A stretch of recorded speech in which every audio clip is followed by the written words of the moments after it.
McAllister. Messi! It had to be!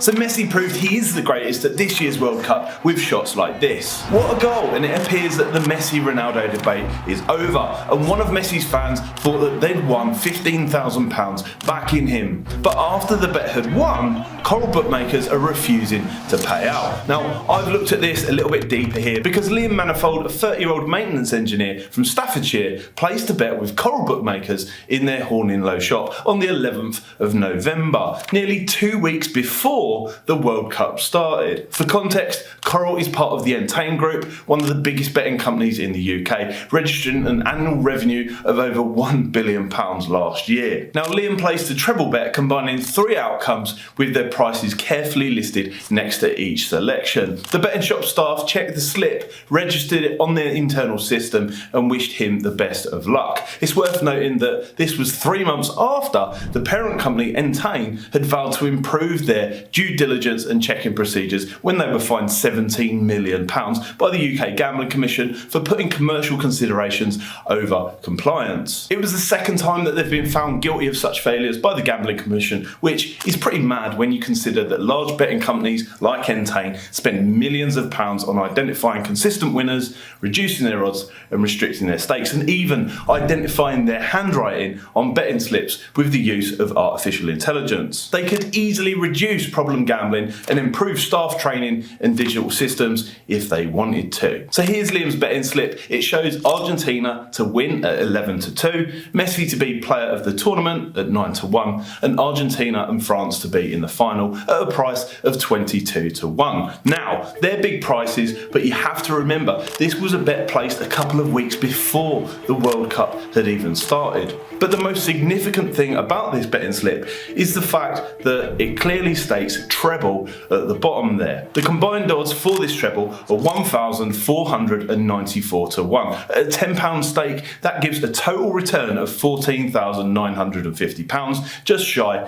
of 15 grand. Now, some of the more experienced gamblers amongst you out there might have noticed something here, but bear with me a second while I explain. The shop staff didn't amend or query the betting selections at placement or at a later date, because Liam contacted me here via email earlier in the month where he stated, I went into the betting shop a couple of days before the final and they offered me £400 for the bet, which I politely declined, and they wished me well. Now, I think it's quite reasonable that Liam rejected that £400 cash out offer when he was expecting to win a total of £15,000, particularly when he knew Argentina were going to be in the final. He was probably quite excited about his chances, and I can see why he let it run. However, after the World Cup finished on the 18th of December with Messi scoring twice against France, Liam was ecstatic. In the paper, he explained that he was planning to use the winnings to buy his disabled father a new mobility scooter whilst keeping the rest in savings for the future. He considered it to be a life-changing sum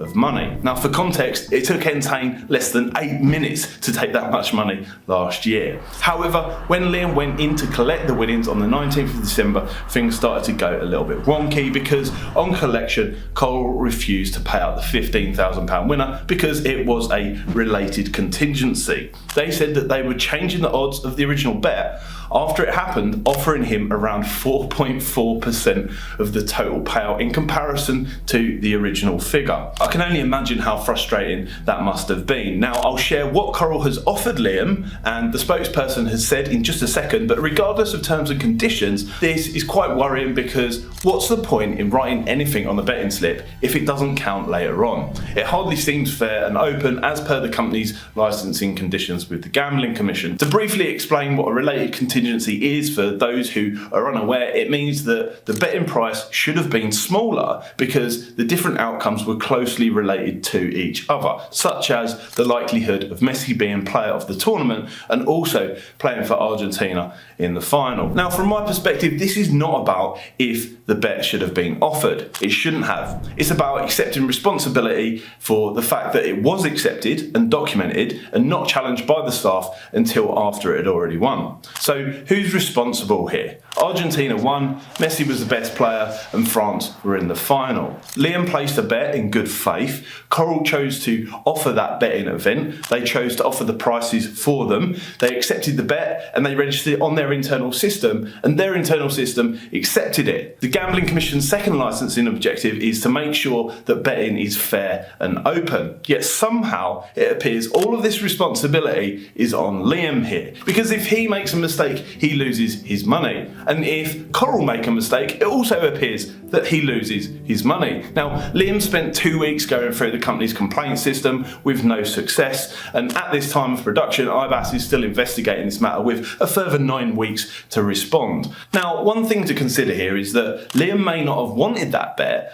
at the lower price if that was the initial offering to him. These instances happen over and over again with bookmakers, but it's never the other way around, offering customers refunds to cancel their bet after it's already lost. Mistakes are always a one-way valve, with the bookmakers benefiting and the system encouraging it. Something that followers of this channel have commented on before. So in this instance, Coral are offering a payout of just 66 to 1, making the total return £660 instead of nearly £15,000. And despite what they say, the prices they're offering are not in line with the true probability of the event actually happening. They're smaller, making it a rip-off even after they've moved the goalposts. And the whole thing was licensed by the regulator. It's like the companies get to decide what the rules are and when they're enforced, and perhaps that's not so surprising when you consider that Entain shower MPs in wages and freebies, as reported here in The Guardian. But there's more, because a Coral spokesperson has commented on this particular case publicly, and they said, "So we've settled the bet in the fairest way possible, paying out on the event with the biggest price, an Argentina v France final at 22 to 1, and then on the basis that that had happened, we applied the price of Argentina winning the final, which was 10 to 11 before the game." So they're saying that they priced the Argentina v France final at 4.3% chance of happening, and then applied the price of Argentina winning the match just before the game, instead of what they may have priced it at on the 11th of November of the months previous. The biggest prices they refer to are bookmaker prices, inclusive of bookmakers' profit margins. They also went to say, and then on the basis that Argentina had won the cup, we applied an over-generous price on Messi to be player of the tournament at 1 to 2, as the odds on that happening, should Argentina have won the World Cup, would have been much shorter. So effectively, they're saying that they priced Messi at 66.7% chance of being player of the tournament in their final offer, instead of the 10% chance they were offering individually on the 11th of November. They finish with, the prices on the slip had been written on by the customer, not the member of staff. We've settled the bet in line with our terms and conditions,